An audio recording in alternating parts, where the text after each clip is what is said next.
Olá, olá! Seja todo mundo bem-vindo, seja todo mundo bem-vinda. Muito obrigado pela sua presença aqui mais uma vez no nosso Matarazzo Podcast. Gente, é sempre um desafio a gente conseguir aqui dar conta, né, de todo o trabalho que a gente tem, todos os projetos, todas as entregas. E eu não tenho como agradecer, assim, eu fico sem palavras para agradecer todos os convidados e as convidadas que a gente consegue trazer aqui, né? A gente já passou de 15 podcasts.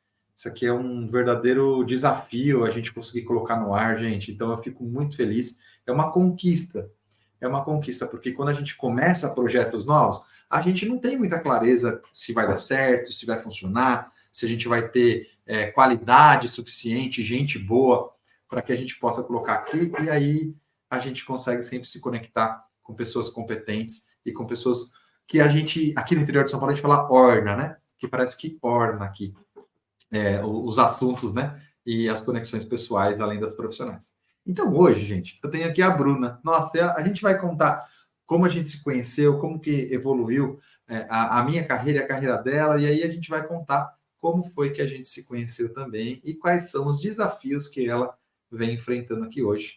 Porque a Bruna, como muitas das convidadas e convidados que eu tive aqui, atua nessa área tão desafiadora que é cuidar de gente, né? Do ponto de vista corporativo. Então, muito obrigado, Bruna. Seja bem-vinda aqui. Eu que agradeço, Matarazzo, eu que agradeço aí o convite, acho que é uma honra, né, estar participando, você já fez o convite aí há um tempo, e estou muito feliz de compartilhar um pouco, eu acho que, assim que quando eu fiz, né, todo o movimento de carreira para cuidar de gestão de pessoas, eu usei muito esse tipo de conteúdo e fazer hoje o papel de estar do outro lado, assim, ajudando, colaborando, contribuindo de alguma forma, para mim é muito legal, e eu estou muito feliz, obrigada mesmo pelo convite. Ai, menina, mesmo. Eu falei isso em outro podcast, que não vou lembrar qual agora, mas assim, eu não consigo devolver esse seu agradecimento, porque, nossa, é eu que agradeço aqui a sua generosidade, a sua paciência para a gente achar um espaço na agenda também. Eu sei que é muito desafiador, né? E faz tempo que a gente está se falando, né? Mas não deu certo até agora e agora vai ser maravilhoso. É o grande desafio da vida, né, moderna, é o tal do tempo, né? Eu sempre brinco, assim, questão do tempo, vamos ajustar o tempo, vamos ajustar, mas que bom que deu certo, estou aqui e vamos encarar esse desafio aí, vamos trocar, Vamos. estou super aberta aí. Que legal, que legal. Bom, eu começo o podcast como o pessoal que já deve ter percebido quem assistiu alguns outros episódios anteriores, né? Ô, Bruna, você lembra como a gente se conheceu?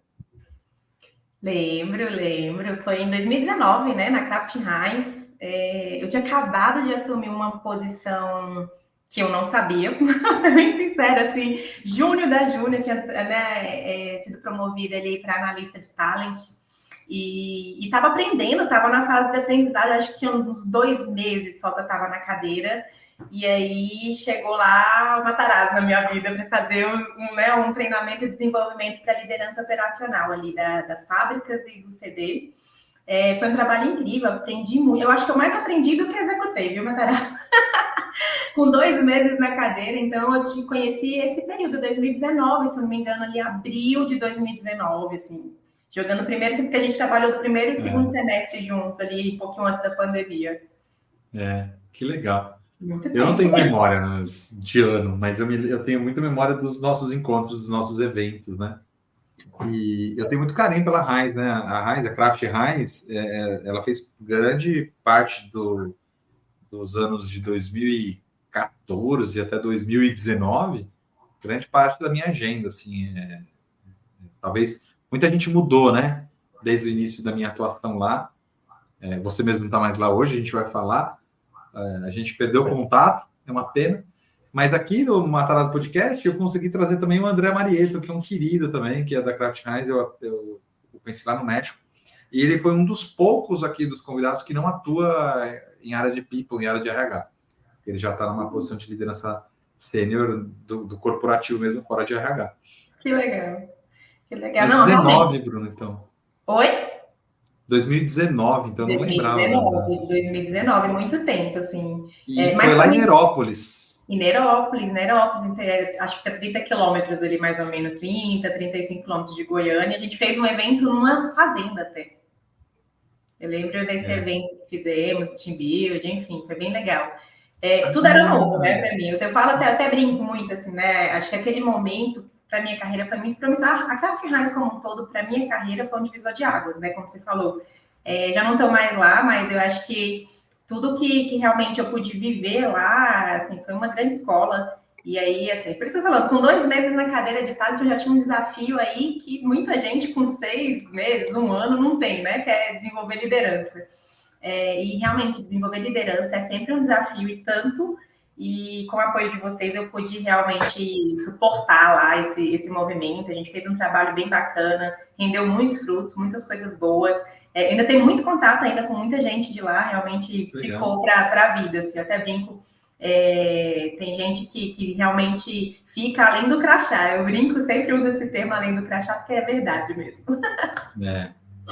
É muito legal, é muito legal. A gente mantém contato com algumas poucas pessoas que, por alguma razão, a gente ficou mais próximo, né? Teve mais afinidade, mas é muito legal. Nossa, e eu atendi a Craft Heinz, né? Obviamente, São Paulo, Nerópolis, Colômbia. Eu viajava uma época e de lá eu tive contato com alguém da Heinz que me apresentou aqui no Brasil as meninas de São Paulo, em razão do espanhol. E de lá eu conheci na época a Camila, que estava na Costa Rica, e a Diana, que estava em São Paulo, e a Irina também em São Paulo, e aí eu fui depois para o México, na época que estava a Roberta, depois o Caio. Nossa, eu fiquei assim 3, 4 anos atendendo todas as plantas assim entre Costa Rica, México e bastante Miami também, com a Camila, com o C-Level da região do Centro-América. Nossa, eu viajei muito numa Viajou o época que era mundo. 100% presencial, né? Viajou o mundo, literalmente, né? 100% presencial. Em alguma época conheci o Vit, que hoje está no iFood, que foi por Oriente Médio, voltou. João Barreto, que estava com você, né? Está nos Estados Unidos hoje. Matias, nossa, quanta gente boa, hein, Um meu? monte de gente, nem tá mais no Brasil, né? Eu fiquei lá durante 2 anos e meio e fiquei, né, abaixo da estrutura ali da Irina e a Andressa, né? Respondi a Andressa, que está nos Estados Unidos também, tá, ainda continua na Craft Heinz, e a Irina já, né, já tá em outro desafio. Mas, assim, são mulheres inspiradoras que, assim, me inspiram até hoje como liderança, né? Tem contato com as duas, né? A Andressa um pouco mais aí, mas realmente são pessoas que transformaram minha percepção como profissional mesmo, humanizaram, né, a minha forma de trabalhar. E eu sempre falo isso, assim, é uma coisa que eu prego. Inclusive, a palavra que eu mais falo hoje em dia é humanização, sabe, da gestão. E eu troco muito, inclusive isso é um desafio para mim, quando falando na minha atuação de business partner, realmente levar esse conceito. Mas, assim, eu acho que aprendi. Eu tive boas professoras, né, literalmente, boas lideranças aí em relação a isso. Que legal. E você falou da Irina, a gente vai ter a Irina aqui. Olha já está aí. agendado. Depois de muito desafio de agenda, como eu e você aqui, a gente conseguiu agendar. Então, não sei data, mas os próximos episódios depois desse aqui, a gente vai conseguir trazer a Irina em algum momento. Eu fico muito feliz. Inspiração. Nossa, eu lembro de muita gente. Já vou fazer a propaganda já, que podem colocar na agenda, que ela é demais. Que legal, E com desafios novos também, né? Todo mundo saindo aí na dança do mundo corporativo. E falando em mundo corporativo, então eu te conheci lá em Nerópolis, na Craft Heinz, então a gente fez. Você sabe que eu não me lembrava desse movimento de team building.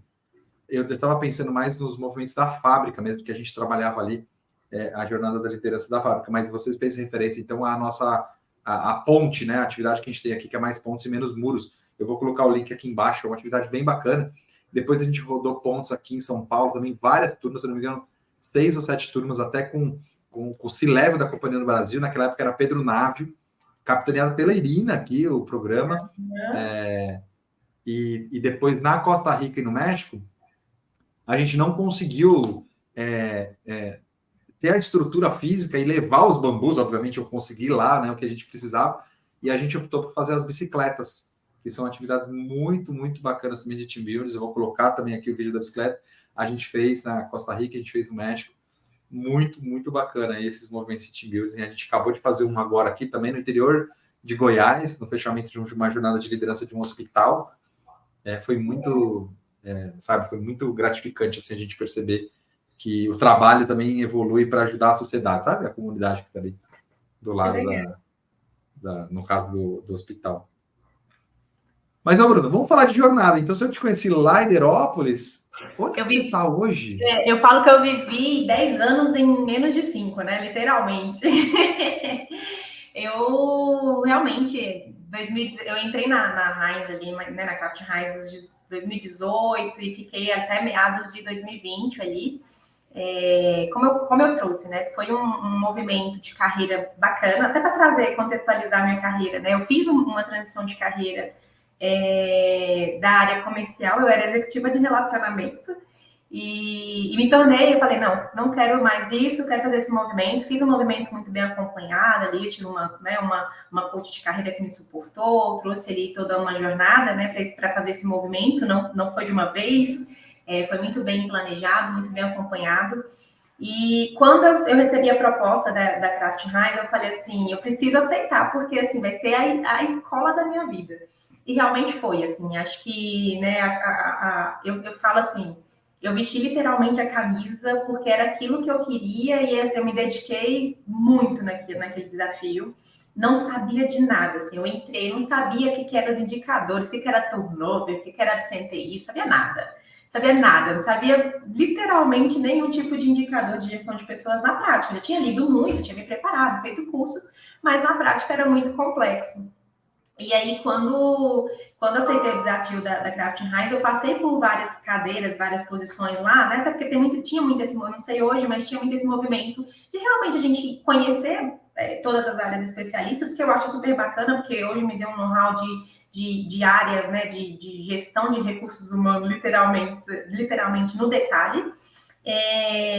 Mas foi importante também para a minha atuação, que eu já mirava, já planejava ali no futuro, que era ser business partner, né? Então eu falava assim, eu vou aproveitar todos os desafios que me derem. Me deram comunicação interna, eu aceitei, não sabia fazer, reinventei a roda, errei muito, acertei algumas coisas, fui ajustando.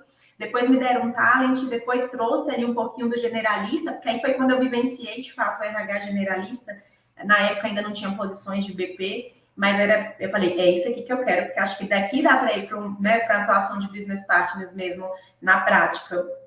E aí veio pandemia, né, com todo o movimento de mudança do presencial para o online, a gente tinha ali ainda na época, né, tinha muito aquela questão do isolamento social, eram bolhas, eram divididos por bolhas, e assim, eu falo assim, eu admiro muito o posicionamento que a Kraft Heinz tomou na época da pandemia, assim, não dava para parar a operação, até porque era indústria, e enfim, indústria de alimentos, né, aumentou o limite máximo de produção, a eficiência foi lá em cima, mas realmente quando eu olho para as decisões que a companhia tomou, foram muito rápidas e foi assim, rápidas e assertivas, né? Então, a gente tinha ali uma escala de integração, tinha escala de atração e seleção, porque começou safra do tomate no meio de uma pandemia, foi uma coisa bem insana, mas assim, de uma mera importância para minha carreira mesmo. Com isso, né, afastamento ali, isolamento, eu acabei me afastando, eu já estava em Goiânia a trabalho e não conseguia mais visitar minha família por todos os movimentos, morando aqui, eles moravam aqui, né, no Distrito Federal, e aí isso começou a impactar, de fato, a minha relação com o trabalho, né, eu comecei a me dedicar muito mais para o trabalho, e aí eu sempre falo, aquela roda, daquele equilíbrio que a gente precisa ter, começou a realmente ficar defasado ali. E isso fez muito mal para mim num determinado momento, onde realmente eu me vi ali numa situação, né, que eu falei assim, ou eu tomo uma decisão ou meu corpo vai parar. Eu me cobrava, mas eu não tomava nenhuma atitude, continuava trabalhando. Enfim, teve vários movimentos também de liderança, também de gente de gestão dentro da companhia. E aí, em determinado momento, o meu corpo parou. Literalmente, o meu corpo parou. E quando isso aconteceu, assim, eu tenho 34 anos, né? Apesar na época ter tido ainda era muito júnior na atuação de recursos humanos, eu tive uma carreira antes, né? Então, eu construí uma carreira até na TOTUS, trabalhei 9 anos na TOTUS, entrei recepcionista, saí de lá executiva de relacionamento, então eu consegui criar né, alavancar uma carreira e eu percebi que eu estava desrespeitando o meu limite, né? E não tinha nada a ver com a companhia, era eu e eu mesma, eu sempre falo assim, era uma luta comigo mesmo, e até porque eu queria muito aprender, a minha ânsia de aprender, de ter 30 anos e estar ficando para trás, de ter 30 anos e ser uma analista júnior. Acho que aquela cobrança chata que a gente tem, né, da crise dos 30. Sempre crise dos 30 é terrível. E aí eu acabei tendo um quadro de burnout mesmo na época. Depois fiz todo acompanhamento, né, acabei entrando aí numa situação de autoanálise mesmo, e foi quando eu tomei a decisão. E aí, na época, já tinha uma nova gerente, a Joyce, uma querida, me ajudou demais. Sou muito grata pela pessoa que ela é. Eu não consegui ficar muito tempo, né? A gente não trabalhou muito tempo juntas, mas ela foi essencial nesse meu movimento, assim, né? De recuperar o meu eu ali no momento realmente que já emocionalmente muito difícil para todo mundo, que era a pandemia. E aí, quando a Joyce realmente entrou como líder, a gente fez esse movimento de realmente, né, eu ser muito transparente com ela, trazer ali como que realmente eu estava me sentindo distante da minha família, sem nenhum tipo de qualidade de vida, eu não fazia exercício, eu não comia bem, eu estava vivendo, de fato, uma vida que não é legal, e aí isso era responsabilidade minha, eu era a única pessoa que podia mudar. E aí, nesse movimento, né, com essa liderança nova, eu fiz o movimento de voltar para Brasília. Muito bem estruturada também, nada muito na louca. Eu tinha, né, algumas crises ali no sentido, será que eu vou conseguir fazer todo esse movimento? E aí, quando eu voltei, me reconectei comigo mesmo, né, e aí eu acho que é um momento que todo profissional precisa passar, porque eu comecei a ver a minha relação de trabalho, assim, não que todo mundo precise passar por burnout, não recomendo, mas acho que se conectar com o seu propósito, para mim, é importantíssimo, porque faz a gente entender o trabalho, né? O porquê que eu estou aqui trabalhando, por que eu estou fazendo todo esse movimento, qual que é o meu propósito no mundo, não é só acordar. E aí, quando eu fiz o movimento, vim para Brasília, tive essa fase de reconexão comigo mesmo. E aí, num movimento, eu fiz a parte de me reconectar comigo mesmo, já estava morando em Brasília, fui convidada, através do LinkedIn, a participar de um processo seletivo na fábrica da Brasal Refrigerantes, que é a engarrafadora de Coca-Cola aqui no Distrito Federal. E aí que tá o X da questão, né? A Brasal Refrigerantes, ela era um sonho de menina, um sonho da criança. Que legal! Um sonho da criança. Eu morei muito perto da fábrica durante a minha infância, e eu passava nas grades, eu até brinco assim, né? Assim, quando a gente passava de carro, eu e meu pai, eu falava, ainda vou trabalhar nesse lugar, ainda vou trabalhar nesse lugar. E lá tem, aqui em Brasília tem, na entrada da cidade, que é Taguatinga, que é onde fica a fábrica, tem uma caixa d'água que antigamente, assim, tô falando de 1995, né? Não entregando a minha idade. Antigamente, praticamente, ela era o cartão postal da cidade. Cheguei em Taguatinga, tinha, né, a caixa d'água da Coca-Cola. E aquilo, eu cresci idealizando aquilo. Não me achava merecedora de verdade, é famoso, né, a síndrome do impostor aí. E aí, quando eu participei do processo seletivo, eu fiquei encantada, apaixonada. Eu falei, meu Deus, eu preciso fazer parte disso, mas eu tinha muito medo, mesmo. Medo de viver, né? Até porque eu estava saindo, me reconectando ali num momento muito difícil, como Bruna profissional. Mas eu decidi me entregar mesmo, assim. E foi, você pergunta assim, a melhor experiência da sua vida foi a melhor experiência da minha vida profissional. Eu tinha lá líderes incríveis, inspiradores, são minhas amigas hoje, inclusive, assim, amigas mesmo, além do crachá. A gente faz trocas até hoje, a gente conversa.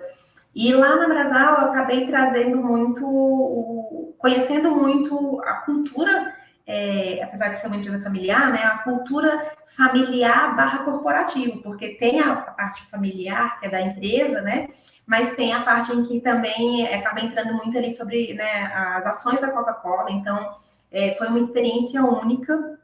Eu atendia lá as duas fábricas, né, e o laboratório de asseguração da qualidade. Estava dentro da indústria, é uma coisa que realmente eu brinco, eu ouso dizer que a indústria é realmente assim, desde a Kraft Heinz, ganhou meu coração. Eu acho que quando você vive a indústria, vive a operação, você conhece situações além do que você possa imaginar e assim, te aproxima do ser humano, te tira ali do óbvio, e aí eu sou suspeita para dizer, né, sobre a indústria. E lá eu acabei tendo realmente, sim, uma oportunidade de atuar como business partners mesmo dentro do negócio. Era uma construção, né? A gente estava fazendo a construção ainda do papel de definições ali, papéis de definições do BP. Eu fiquei 2 anos e meio também lá, e aí a gente trocou muito, assim, junto com a liderança, teve áreas que realmente virou o jogo, e eu sempre brinco, assim, não é o BP que faz o trabalho, né? O papel de virar jogo é da liderança, mas o BP é parceiro. Eu até brinco, o BP ele é coadjuvante. E aí eu tive essa oportunidade lá. E aí, no começo desse ano, eu fiz um movimento que era para alguns até muito insano, que foi também fazer uma transição de segmento. Então, eu saí da indústria, na qual eu tenho meu coração, assim, se me perguntar, eu amo a indústria mesmo, é um segmento que tem meu amor, meu carinho, minha admiração.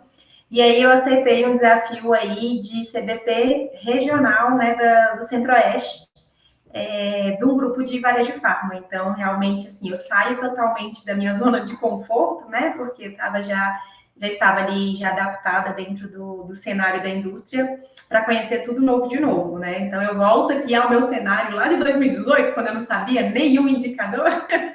Então, realmente, eu tenho vivido realmente uma adaptação de cultura. Tem sido incrível, assim, acho que os desafios, a posição também é um pouco, né, a cadeira acaba sendo um pouco maior, a área de atuação acaba sendo um pouco maior, mas assim, é um desafio também, né, o desafio também é maior, então preciso me dedicar um pouco mais aí, e tem sido incrível. Então, esse é um pouquinho da minha jornada. Tem inúmeros desafios ainda também como profissional, tanto para aprendizagem, tanto para desenvolvimento, mas tem sido muito bacana mesmo, Taraz. Um pouquinho dessa longa, né, longa e breve jornada, praticamente, dentro do mundo do RH. Não é breve, não. Nossa, quanta quilometragem tem por trás de tudo isso que você já fez ao longo do caminho, né? Nossa, que legal. Não, e o grupo DPST é grande também, né? E presença em grande parte aí do território brasileiro, né? E depois a gente coloca o link aqui da companhia aqui embaixo também, dá para ver as marcas, né? Às vezes mais regionais, como a Drogaria Pacheco, né? Mas aqui, para quem está no Sudeste, Drogaria São Paulo não, é uma das grandes, das tops mesmo, né? Não tem jeito, não. Que legal. Gente, e aí quando você saiu da Kraft Heinz, você foi para Brasal, a gente voltou a se encontrar. Você me levou para lá também.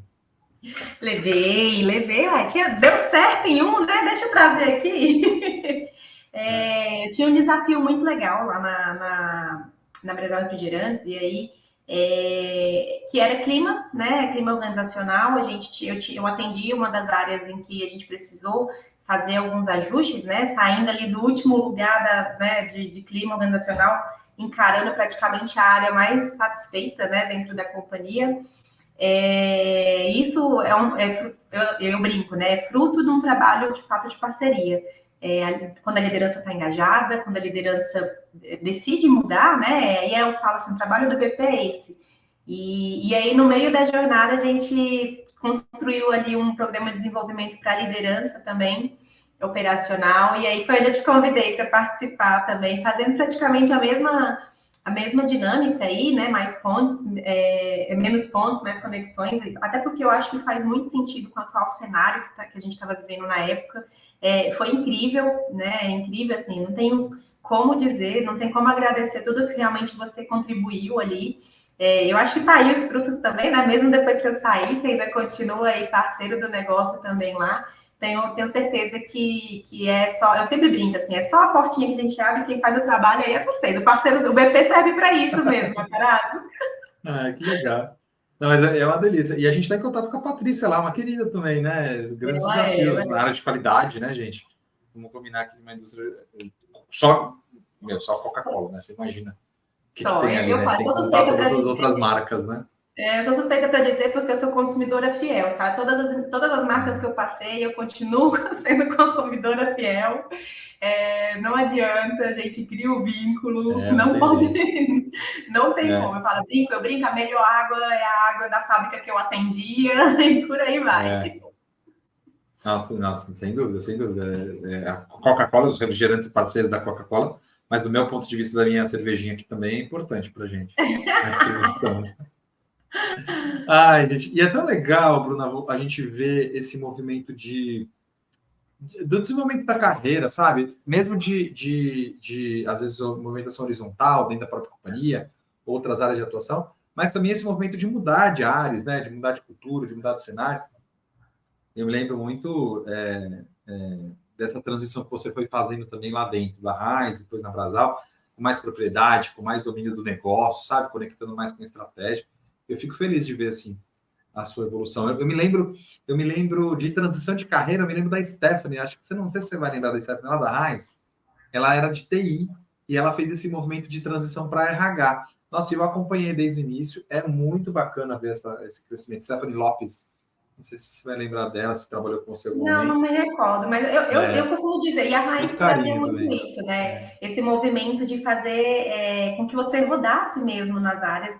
Eu falo que isso é uma tendência, eu brinco assim, o profissional multitarefas, o profissional que conhece outros segmentos, outras áreas, ele se destaca porque ele tem uma vivência diferenciada. Eu sempre brinco assim, né? Falo por experiência própria, até brinco que hoje em dia eu uso muito do que eu achei que jamais isso ia acontecer, né? Mas tudo que eu vivi antes de ser RH, hoje eu uso muito também no meu papel como VP, sabe? Assim, as conexões, o relacionamento, a parte de projetos, então tudo realmente, eu falo assim, nada é em vão, né? Nada na nossa vida profissional é em vão, né? Então eu acho que esse movimento de fazer transições de carreira são riquíssimos, e acho que a gente ganha muito com isso. Eu acho. Não, eu acho que, assim, quando você tem uma liderança que aposta e acredita nas pessoas, é mais fácil, né? E eu me lembrei da Stephanie por dois motivos. Primeiro, porque você falou que você fez essa transição de carreira e ela também fez. E porque uma das pessoas que patrocinou esse movimento dela ir para o RH foi a Irina. E outros talvez não teriam feito, sabe? Levar alguém de uma área de executivo de vendas para o RH ou levar de TI para o RH. Nossa, eu acho isso muito, muito bacana, sabe? Esse movimento de evolução aí. É muito legal. E acho que, pensando em desenvolvimento de carreira também, a Dani Romano, que trabalhava com a Irina também, não sei se trabalha hoje com a Irina, mas vou até resgatar. Mas, nossa, a Dani Romano também, ela veio, assim, super numa primeira posição dela ali, vindo do Rio de Janeiro para São Paulo, e voou também, né? Muito legal ver esse tipo de crescimento, gente. Fico bem feliz. E a Stephanie me levou para outros negócios onde ela atuou também depois. É muito legal a gente manter esses uma rede de conexão, né? Mesmo sair trocando crachá, volta aqui, vamos ali. Eu acho que é o que fica mesmo nas nossas relações de trabalho, assim. Eu acho que faz muito sentido.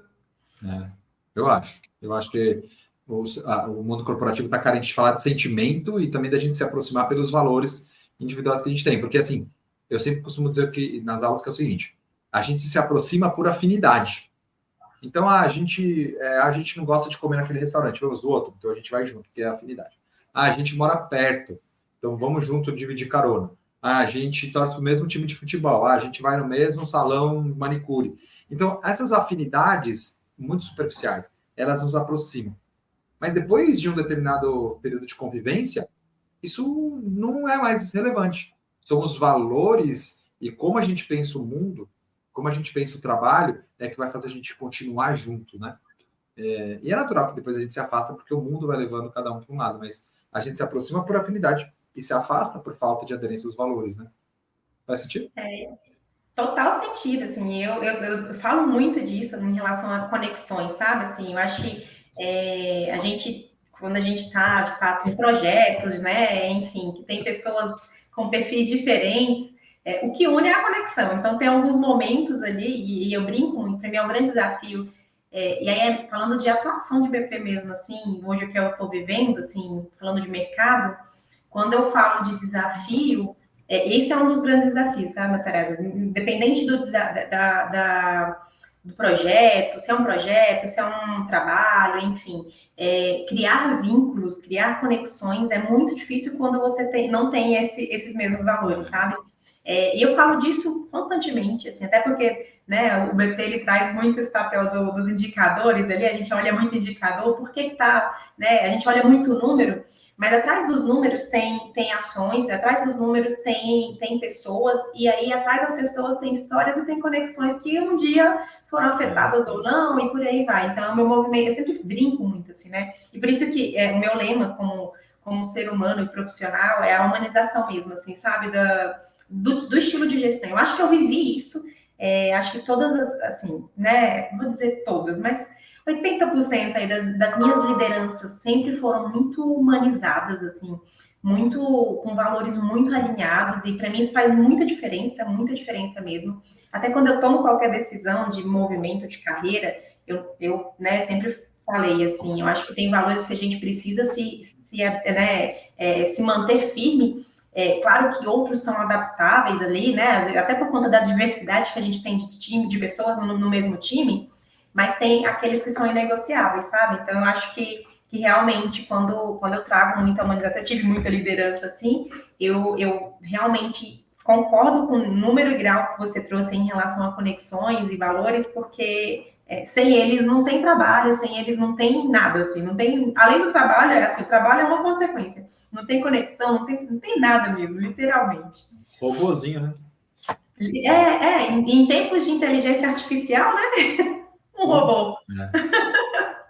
A gente está testando aqui a inteligência artificial.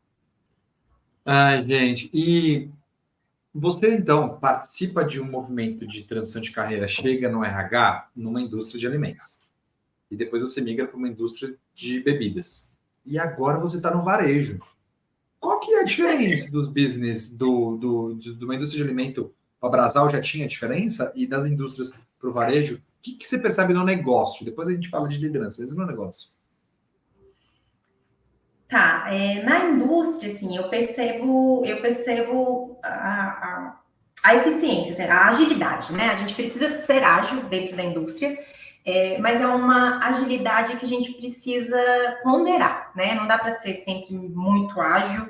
Eu preciso fazer muita análise dentro da indústria. Eu acho que a cultura da indústria, e aí mais necessária, mais especificadamente dizendo da operação, que foi onde eu atuei, traz muito esse sentimento da agilidade, mas da agilidade mensurada ali. Não é qualquer, né, não é qualquer ágil da vida. A indústria para mim funciona dessa maneira. E o varejo ele vai além da agilidade, sabe? Assim, o varejo é o que eu tenho sentido praticamente. É um mercado completamente diferente, né? Altamente competitivo, então eu estou num movimento de competitividade muito diferente do que a indústria tem, porque a indústria tem ali a questão da competitividade, mas ainda é mais plausível, é mais controlado, né? A palavra correta dizendo. Até porque quando eu olho para o mercado industrial, ele cresce, ele vem crescendo ali, né? É um mercado que raramente a gente vê uma queda ali, claro, tirando, eu estou falando de setores né, que eu atuei, que é alimentícios e bebidas. Diversas vezes você vai ver o mercado subindo, voltando para as habilidades, subindo, voltando. O varejo não. O varejo ele é o constante crescimento. Se você não crescer, você cai. E aí o segmento traz toda essa, né, até eu até brinco assim, que é o movimento que não é nem ágil, tá? Ele é além do ágil, ele é na velocidade 1000. Então, quando eu olho para o segmento do varejo, e aí mais necessariamente do varejo farma, eu sempre brinco assim, quem procura a drogaria, ele não tá 100% saudável, né? Assim, pelo menos 70% ali, ele tem algum tipo né, de alguma situação em que ele não gostaria de estar. Então, a gente tem que ter esse cuidado também da agilidade, do atendimento, do acolhimento. O cliente, e assim, o mercado, ele engole a gente se a gente não cuida bem. E as coisas mudam com muito mais rapidez, né? Uma coisa que na indústria às vezes demoraria alguns tempos e movimentos ali para fazer algum tipo de processo, no varejo acontece do dia para a noite. Então, acho que realmente isso acaba mudando dentro do segmento, assim, né? Nem olhando para a liderança, olhando dentro do segmento, a minha vivência. Não é de certo nem errado, é o que eu particularmente tenho percebido. É isso que a gente busca mesmo, o ponto de vista de quem está aqui, com seus olhares e percepções, né? Com toda a nossa experiência e também com os nossos vieses, né? Não tem invenção, tá tranquilo. Fico pensando, como é que faz, né? Para a gente mudar esse modelo mental de alguém de eficiência operacional, de caixa no chão, para alguém de agilidade, de varejo, de maior concorrência, com um tipo de profissional diferente que você busca, né?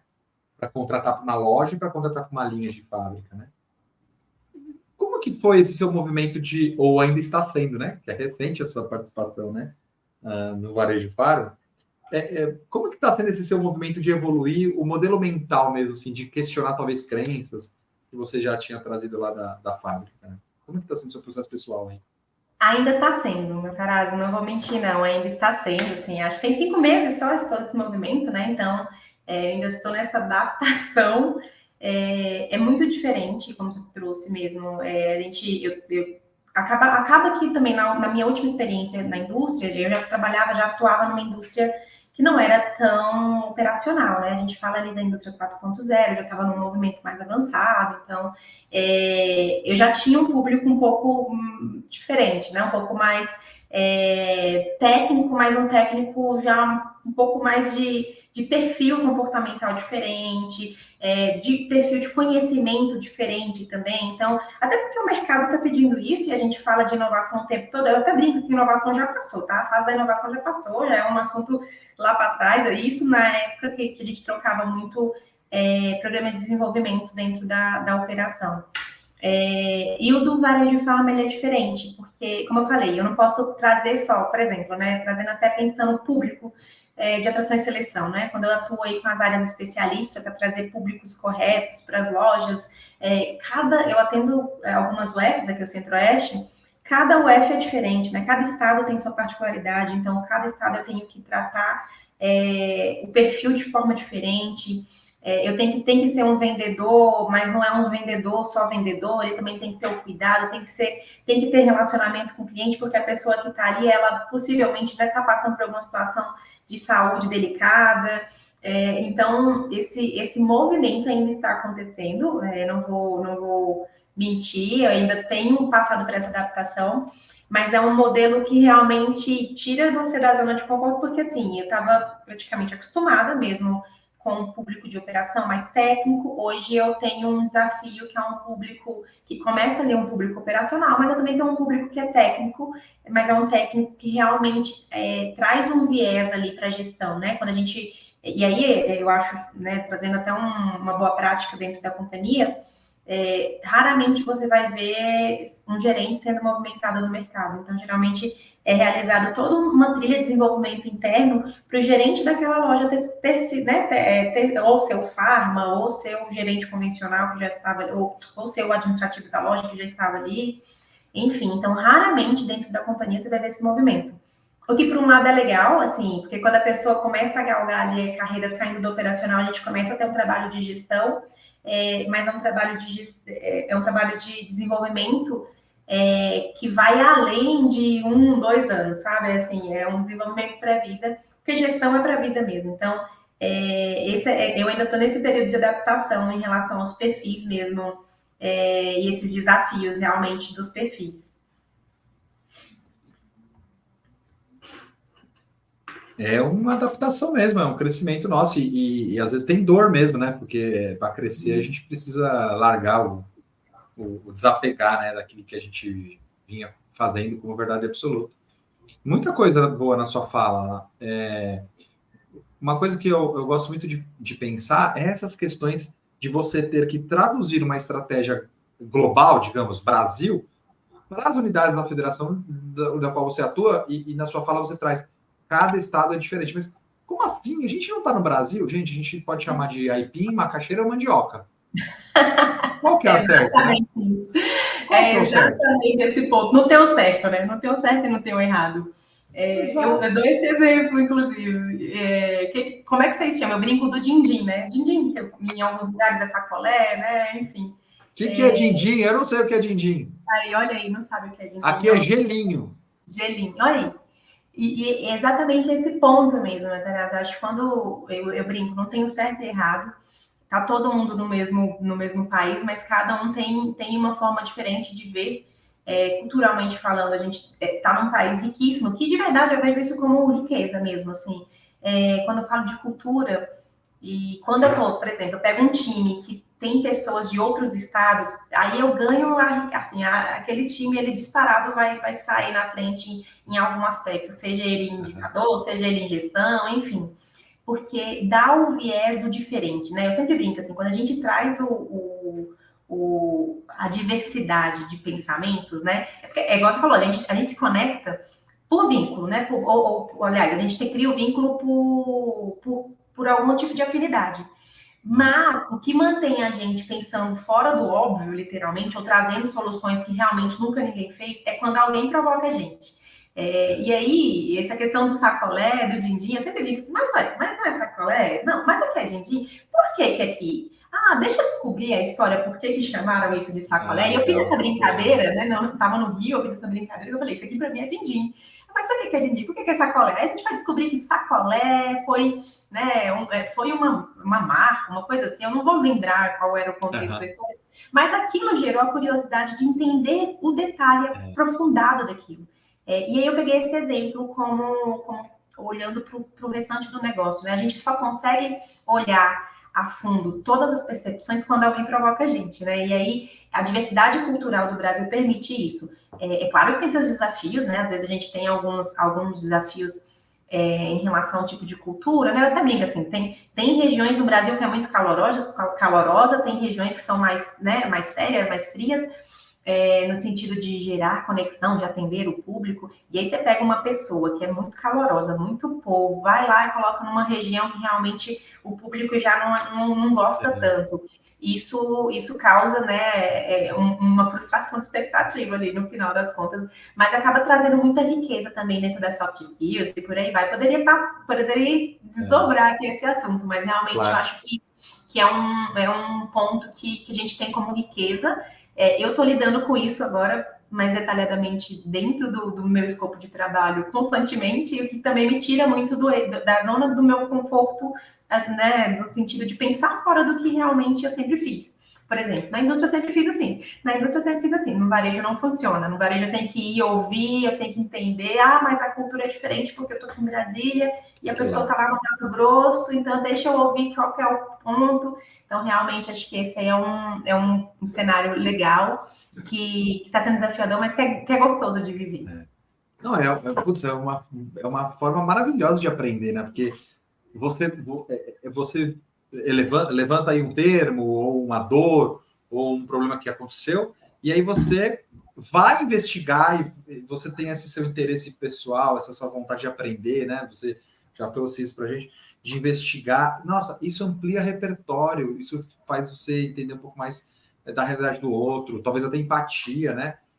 Eu gosto muito desse movimento de você pegar ali um fiozinho e puxar aquele novelo, né, para você descobrir o porquê e o para quê, antes de você sair, qual que é o termo bonitinho aqui para poder ficar gravado, antes de você sair ditando regras, né, e políticas corporativas que talvez não se traduzem na realidade, né. Eu me lembro, por exemplo, uma discussão de um banco, cara, um grande banco, cliente nosso, assim, de 2012, 2013, ó, mais de 10 anos isso, que a discussão era, pode ou não pode liberar o uso de gravata? Que até então era obrigado, né? Obrigado a gravar. E aí fizeram o comitê, sabe? E aí, como vai ficar a imagem do banco? Como é que vai ficar? Como é que não vai ficar? E aí você pegava, gente, aquele extrato dos tomadores de decisão numa cidade como São Paulo, todo mundo engravatado, bonitinho, num prédio perto da Avenida Paulista. A decisão, depois de 6 meses de estudo, foi gravata para todo mundo, porque a gente aqui precisa demonstrar, sei lá, estar bem vestido para o cliente. Cara, 1 ano e meio depois, outro comitê. Por quê, gente? Porque, cara, uma coisa é usar gravata no Rio Grande do Sul, Curitiba e São Paulo, na Paulista. Outra coisa é São Paulo no interior, outra coisa é Manaus, outra coisa é Brasília, outra coisa é o gerente do banco de Fortaleza. Ficar com a gravatinha aqui, ele desconecta do cliente, ele desconecta do usuário do serviço dele, porque não é uma vestimenta esperada ali, né? E aí, gente, mais 1 ano de trabalho, Bruna. A decisão foi, cada regional decide. Para, gente, vamos pensar mais rápido, né? Mas, enfim, essas são as estruturas de indústrias tradicionais. É isso. Você fala dessa questão de... Você deu esse exemplo aí, eu até lembrei muito do meu movimento de transição de carreira. Quando eu fui para a operação, quando eu fui para a Kraft Heinz, né? Eu, antes era executiva de relacionamento, então sempre muito bem vestida, de terninho, estou aqui de terninho, com os meus terninhos da vida, mas só de tênis, a Heinz deixou aqui sua marca em mim. E quando eu cheguei na operação, eu lembro que eu fui entregar meus documentos e eu estava, né, de social, eu trabalhava numa multinacional, na qual me exigia estar mais arrumada. E aí, quando eu entregar meus documentos na fábrica, todo mundo me olhava. E aí eu fiquei olhando assim, oh meu Deus, sabe quando todo mundo te olha? Isso em Nerópolis, interior de Goiás, interior de Goiás. 34 graus e eu de terninho. Pensa. E aí, quando eu entrei, subi no Open, né, no Open Office lá, os meninos me trouxeram os documentos, assinei. E aí, todo mundo que passava me olhava. E eu falei, gente, alguma coisa não tá legal, assim, não tá legal. E aí, aí veio uma pessoa do departamento pessoal, na época, né, Relações Trabalhistas, e falou assim, ó, aqui não pode usar salto. Eu vi que você tá de sapatilha, mas aí sapatilha ou tênis, ou a bota do EPI e tudo mais, fábrica. Isso eu já tinha estudado, já tinha dado uma lida, já. Eu, não, tudo bem. Só que eu acho que o feedback dessa pessoa foi tipo assim, aqui a gente não usa essas roupas, né? Ele falou do salto ali, mas aqui a gente não usa essas roupas. E aí eu lembro que eu, no meu primeiro dia de trabalho, fiquei olhando o meu guarda-roupa e falei, meu Deus, o que eu vou usar no meu primeiro dia de trabalho? Eu não tenho nada para adaptar aqui. Não tenho nada para usar. Eu peguei uma calça preta básica, uma camisa branca básica e coloquei uma sapatilha. Ainda assim eu destoava. E aí, por muito tempo, assim, acho que uns 2 meses, eu continuei destoando muito. Foi quando eu percebi que eu ia conversar com a operação, assim, às vezes no refeitório, eu sentava para conversar do lado. Aí, uma vez, um rapaz da operação começou e me falou assim, você é da matriz? O que você está querendo saber aqui? E aí eu falei assim, não, eu sou daqui. Aí ele, você está muito bem arrumada. E aí eu falei, meu Deus, assim, eu tava destoando e realmente aquilo não fazia com que as pessoas sentissem confiança em mim, né? E aí eu falei, não, calma aí. Chamei, eu falei pro meu marido, vou ali no shopping agora. Eu comprei 3 calças jeans, um monte de camiseta polo, um monte de blusa básica no calor de Nerópolis, 34 graus. E aí comprei uns tênis e comecei a realmente a me vestir conforme a operação. Eu falo assim que isso é viradinha de chave, assim, não que eu deixei de ser a Bruna, né, porque eu gosto, eu sou vaidosa, eu gosto de me arrumar, eu gosto, tem o meu pontinho aqui, mas eu percebi que aquilo me afastava de onde eu queria chegar. Então, eu só troquei de roupa, né, só troquei de roupa, e quando eu fui sentar para conversar com a operação, eles me olhavam com outros olhos, assim, eles me olhavam de olho para olho mesmo, olho com olho, sem olhar aquele ser como um ser intocável. E eu, sempre que alguém traz esses exemplos de vestimenta, eu sempre falo assim que para mim é um dos pontos de comunicação, né, que a gente precisa fazer, e eu vivi isso, né, na operação, e os meninos até brincam assim, né, eu tenho colegas que estão na Heinz ainda, eles brincam falando assim, você era metida, você era quem não podia falar, gente, só, e assim, normal, era só porque eu tava com camisa branca e de calça social, então é um movimento que realmente é muito regional mesmo, e aí eu falo assim, diferente quando eu vim para outra indústria também, já foi completamente diferente, porque eu estava num outro estado, então as pessoas sempre muito arrumadas, então o acesso à indústria já era diferente, já podia ter esmalte, já podia usar maquiagem, então cada região e cada negócio tem sua particularidade, por isso que eu falo assim, não tem como você tomar decisão ou falar o que é certo, porque nem sempre vai ser, sabe? Assim, eu brinco muito que a gente tem algumas limitações em relação à aproximação e tudo mais, mas uma delas é saber onde você está pisando ali, né? Deixa eu conhecer esse cenário, deixa eu conhecer esse lugar aqui. Será que, como que eu vou fazer meu trabalho?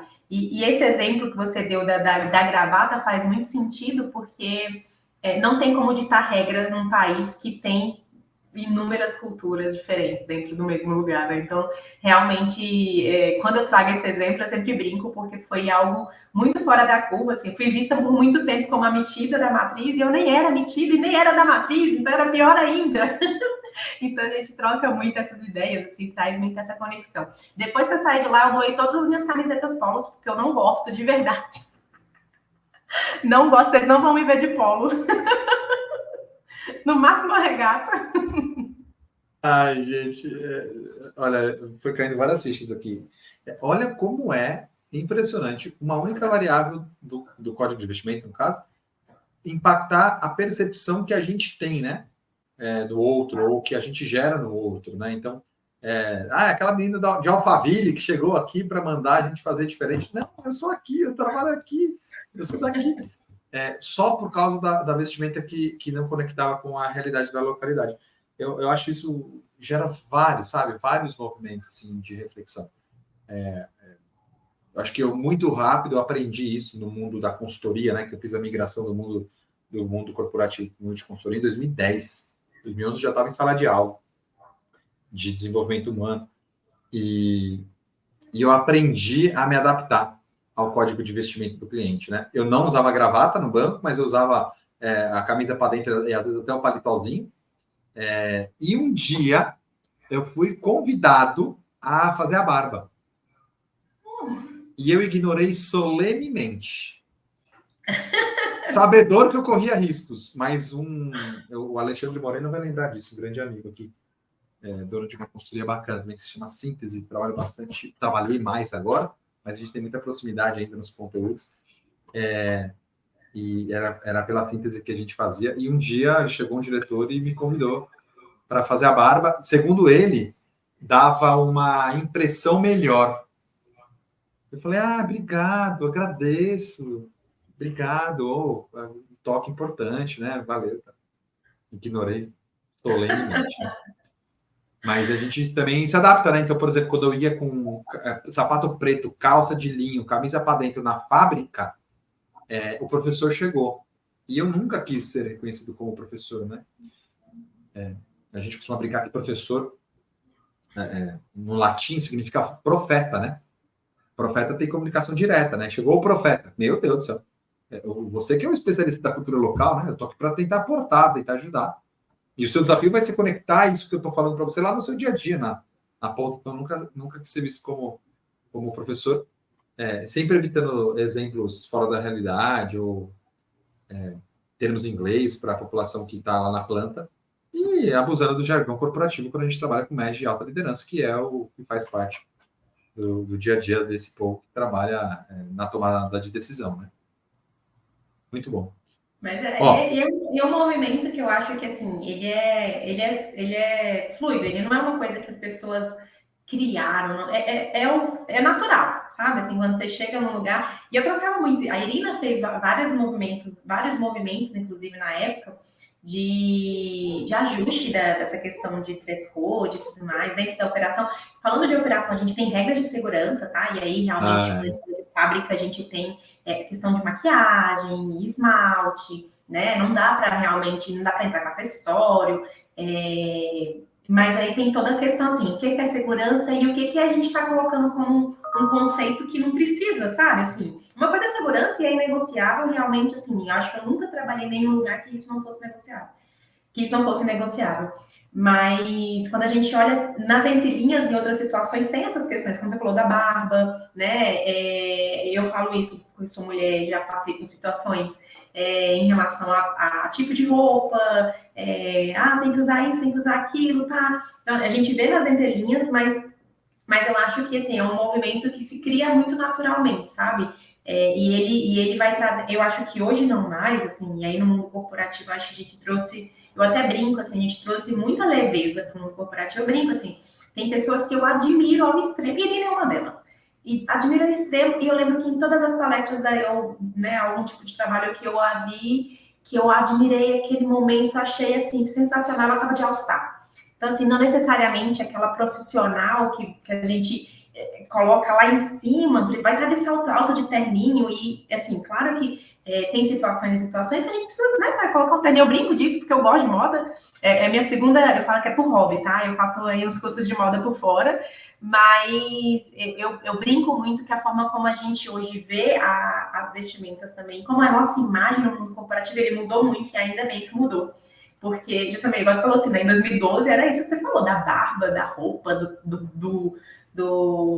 da gravata. E eu lembro do terninho, eu usava uns terninhos, umas saias lápis, que não dava nem para eu andar direito, assim, sabe? Uma coisa muito fora do comum, muito surreal, assim, não é a mesma pessoa.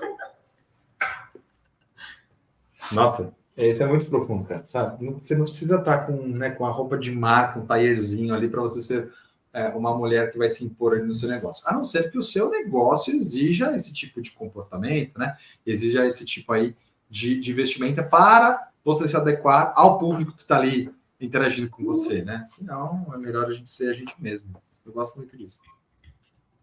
Ô, Bruno, numa fala sua lá atrás, você estava falando sobre o gerente da loja, né? O gerente da farmácia. Eu quero puxar esse fiozinho para a gente construir aqui um raciocínio para primeiro validar, depois a gente aprofundar. Então, a política corporativa é não contratar um gerente de fora, pronto? Ou pelo menos a intenção inicial?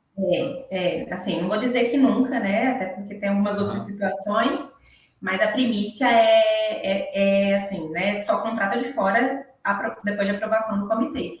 O que para mim é muito legal, assim, porque aí isso força, né? Faz ali um trabalho de força com que as áreas de desenvolvimento atuem de forma mais massiva e de forma mais concreta ali no desenvolvimento de liderança. Então, tem programas, enfim, tem inúmeros programas que a gente desenvolve essas pessoas para estarem preparadas para assumirem uma loja. E aí tem um trabalho por fora, né, das áreas especialistas, que é a Universidade Corporativa, que é ali do gestor, do BP também está atuando para realmente suportar na ponta, né, porque aí você vai para a prática, né, você suportar esse movimento de transição de carreira. Raramente, e aí eu brinco assim, né, estou 5 meses, até hoje eu fiz uma contratação externa somente para um gerente. Então, todas as demais e teve muitas, porque eu estou numa das regionais que mais está expandindo aí, e praticamente foi, né, 95%, não, mais de 95%, eu vou, talvez até o fim do ano eu precise de mais alguns, mas eu vou chutar uns 95% de promoção só interna. E aí isso traz ali o reconhecimento de um trabalho que tem ali junto com as áreas parceiras, né, as áreas especialistas e a liderança. Então, é o meu papel como VP fazer essa junção. Então, realmente, hoje, não é um movimento que a companhia hoje faz de realmente fazer essa contratação externa. E o gerente da loja, da farmácia, ele responde para quem? Ele responde para um gerente de grupo de loja. Tipo um regional, assim, um grupo de loja. Porque assim, a estrutura é bem legal, né? A estrutura é bem diferente. Tem um gerente de grupo de loja que responde para o gerente regional. Eu, como BP, atuo. Isso, eu, como BP, atuo onde o gerente de loja atua. Onde o gerente regional atua. Né? E aí as outras BPs espalhadas pelo Brasil também. Então tem um GR, que a gente chama, gerente regional, e aí junto com o GR tem um BP parceiro, né? Que responde para o RH da matriz, né? Para a parte de gente de gestão da matriz. Aí abaixo do regional tem o gerente de grupo de loja e abaixo do gerente de grupo de loja tem o gerente de loja. Que legal. É bem bacaninha a estrutura, né? Não, a estrutura é bem bacana, bem fluida, assim. Um gerente de grupo tem quantas lojas, em média?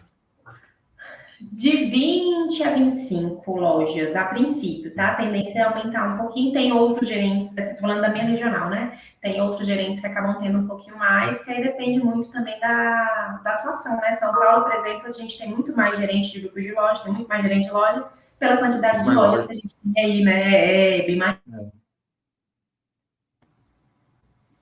Interessante. Que legal, Bruna. Nossa, eu gosto de conhecer as estruturas, sabe? Eu gosto de conhecer esses movimentos. Porque se a gente pensa em cultura corporativa, a gente tem a estrutura da hierarquia ou a estrutura física, inclusive, de um escritório, se fosse todo mundo junto no escritório só, como fator determinante, né? Ou como fator ou como elemento dessa cultura, né? Então, eu gosto de entender essas hierarquias, né? Ainda voltando nessa primeiro gerente, nessa primeira transição de gerência da loja, ou administrativo, né? Tá bom, você mapeou que o cara tem potencial. Aí você fez a promoção, ou um pouquinho antes você vai começar a colocar essa pessoa num processo de desenvolvimento. Caiu.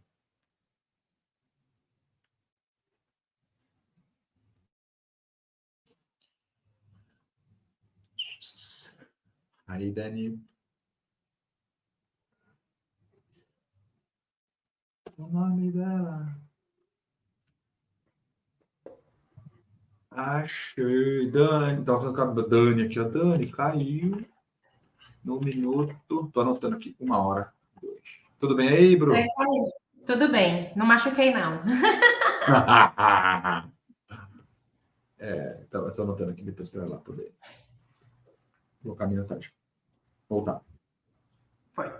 Eu não consegui ouvir. Você começou a falar e já falhou e já caiu. Tá bom, eu vou voltar um pouquinho. E aí, então, voltando naquele primeiro movimento de promoção para um gerente, né, de loja ou gerente administrativo ali da loja, como é que vocês fazem para trabalhar o desenvolvimento dessa liderança, né, de loja? Porque eu imagino, então, que se você prefere promover internamente, você meio que tentou ali ver quem tinha potencial, ou interesse, ou aderência aos valores, e você bota essa pessoa dentro de uma cadeira de liderança. Vocês começam a trabalhar uma formação antes? Vocês começam a trabalhar uma formação só depois da promoção? Qual que é o desafio? Como é que você vê esse movimento aí dessa primeira liderança sendo desenvolvida? Legal. Dentro da companhia tem um programa que a gente chama de Desenvolve Pharma, né? Ele é um programa, tem seus critérios de elegibilidade, enfim, né? Tem os seus critérios. O colaborador, por livre e espontânea vontade, pode se inscrever. Se ele tiver todos os pontos ali elegíveis, ele vai participar do programa. Ele tem um case para apresentar, então ele apresenta um case, inclusive a gente está na fase do case, apresentação de case da última turma do ano. E aí, dentro desse case, a gente tem uma situação real mesmo de problema de loja, enfim, de gestão, indicador e por aí vai. Esse case é apresentado para as BPs e os gerentes de grupos de loja, né? Então, não necessariamente o gerente de loja participa. E aí, desse case, saem, né, os melhores ali no sentido de performance, de metodologia, conhecimento do negócio, visão do negócio e por aí vai. Aí, dos aprovados, a gente tem, né, acaba encaminhando para as turmas específicas, né, durante o ano, desde que eu entrei em março, abril, já aconteceram aí 8 turmas, tá indo para a 9ª e 10ª turma agora. E aí, essas pessoas, elas saem praticamente das lojas que elas estão, então, seja o farm, ou seja o administrativo de loja, elas saem delas e elas entram num centro de custo pool, né, que a gente chama aqui. Que vai praticamente ficar 3 meses em desenvolvimento. Ele sai da operação e vai ser desenvolvido. Aí ele vai para São Paulo, participa ali durante um período de um treinamento presencial em relação ao que é o programa. Depois ele tem encontros online, ele vai para uma loja formadora, a gente tem algumas lojas que a gente chama de lojas formadoras, que é onde tem ali, né, um perfil de liderança um pouco mais sênior, então a gente coloca essas pessoas que estão aprendendo com essa pessoa mais sênior para vivenciar a rotina de um gerente de loja. Tem os trabalhos também, então tem trabalho de conclusão de curso, como se fosse o TCC mesmo, no final, praticamente. E aí eles têm que criar todo um projeto, o TCC criar todo um projeto e apresentar esse projeto. Mediante a aprovação, ele está aprovado e está apto para ser promovido. Não necessariamente quem finaliza é promovido, né? Ou não necessariamente quem ainda está quase ali no final, ele pode ser promovido faltando 40 dias, se ele for um potencial, tá? E aí, claro, assim, a gente tem inúmeras situações, a gente tem situações de pessoas que, num período ali de 30 dias faltam para a formatura do programa, ele já assumiu uma loja, até porque tem algumas regrinhas legais aqui, falando do negócio mesmo, falando de legislação, tem algumas regrinhas no período de abertura de loja, quando a loja é nova, a gente tem que dar nome antes, tem que passar o nome, enfim, o conselho acaba cobrando um pouquinho.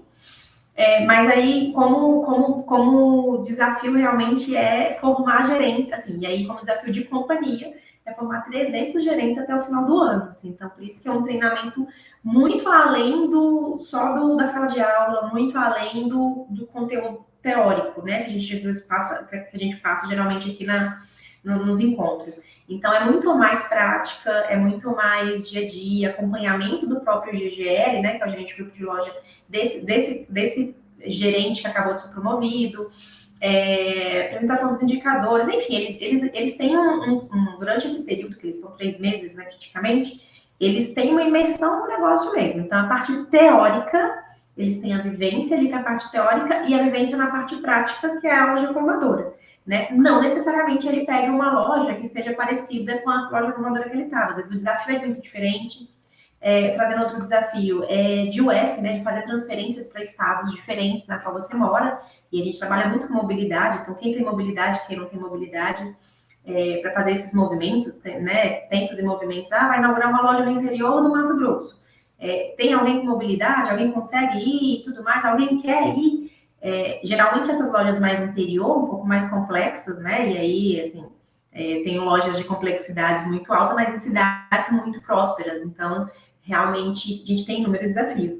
Mas praticamente o programa ele se finda assim, né? Ele fecha ali a parte teórica com a prática e o acompanhamento da gestão aí nos próximos 6 meses aí de cadeira, né? Quando você está sentada na cadeira mesmo de gerente, acompanha mesmo ali os indicadores, acompanha a gestão, acompanha turnover, acompanha, a gente chama de PNL aqui, né? O PNL da loja, como é que tá a conta, enfim. Tem todo esse cenário aí de a parte mais de gestão mesmo de pessoa do gerente de loja, mas a parte mais estratégica dele também, né? Até porque tem lojas que é igual eu brinco, o varejo não dá para ficar esperando você se formar. Você vai para a prática, né? Então, porque você espera, você fica um mês sem vender bem, dificilmente você vai recuperar esse um mês que foi mal, né? Então, realmente a gente faz esse movimento de ensinar enquanto o carro está andando, mas ensinando ali do lado, né? Depois eu deixo você dirigir sozinho. Praticamente esse é o viés. Muito bom. Adorei a estrutura do programa. Um programa 70-20-10, né? Como a gente coloca. Eu sou super fã. 3 meses, não é um ano de formação. No modelo que a gente chama de 70-20-10, né? Tem a teoria, tem a prática e tem a aprendizagem social, que é estar lá com colegas e depois visitar outra loja. Muito bom. Gostei muito, viu? Gostei muito dessa estrutura aí. Eu até tive um insight que posso começar aqui agora com o produto. Legal. Muito bom, muito bom. Gente, eu não tenho palavras para agradecer, Bruna. Sua disponibilidade, sua generosidade em compartilhar aqui um pouco da sua trajetória e dos desafios também que a gente teve aí durante a nossa vida profissional e pessoal também. Queria te agradecer. Muito obrigado, viu, pela sua presença. Eu que agradeço o convite e, assim, né, como eu falei, é uma honra estar fazendo isso aqui. Eu acho que a gente troca conhecimento, né, troca insights e, assim, firma aí a parceria que tem já de anos. Não, você não vai se ver livre de mim, Matarazzo, independente se eu trabalho com você nesse momento ou não. Ótimo, então, fico feliz. Não se sinta livre de mim, porque eu voltarei. Não, eu fico feliz, eu estou aqui à disposição, sempre, gente, sempre à disposição. Obrigado, Bruno, obrigado mesmo. E a gente, então, vai aí acompanhando as publicações dos podcasts, gente. A gente vai ter aqui algumas das pessoas que a gente citou aqui durante essa nossa conversa, esse nosso bate-papo. Eu já falei do André Marieto, da Kraft Heinz, que está aqui num dos podcasts também. A gente já tem a Irina agendada para os próximos. E eu espero que a gente consiga trazer mais gente boa daquele movimento que a gente teve lá. Estou atrás do Caio, estou atrás da Camila. Tá difícil aí trazer o pessoal pela agenda, mas eu estou aí à disposição. Muito obrigado, Bruno. Eu que agradeço. Até mais, Matarazzo. Ô, gente, muito obrigado por você que está aqui até agora, ouvindo aqui, aprendendo, tendo esses insights aí e dando aí a sua contribuição na dedicação de tempo. Então, eu fico muito, muito feliz por você ter ficado aqui até agora com a gente. Eu não tenho aqui aquele script básico de clica, compartilha, segue, like. Você pode estar aqui no YouTube ou ali no Spotify, agora com vídeo também. Então, enfim, já sabe, né? A regra básica do jogo. Compartilha para que a gente possa aí cada vez mais mandar essa mensagem de que sim, é possível a gente se reaprender e se reinventar ao longo do caminho. Aqui embaixo você vai ter os links. O link da comunidade de liderança, que está funcionando muito bem. Eu estou bem feliz com os resultados que a gente tem conseguido entregar. E também 2 videozinhos dos offsites, né? Ou dos team buildings que a gente comentou aqui com a Bruna, que é o da ponte e também o da bicicleta. Ficamos por aqui, pessoal. Um grande abraço. Até mais.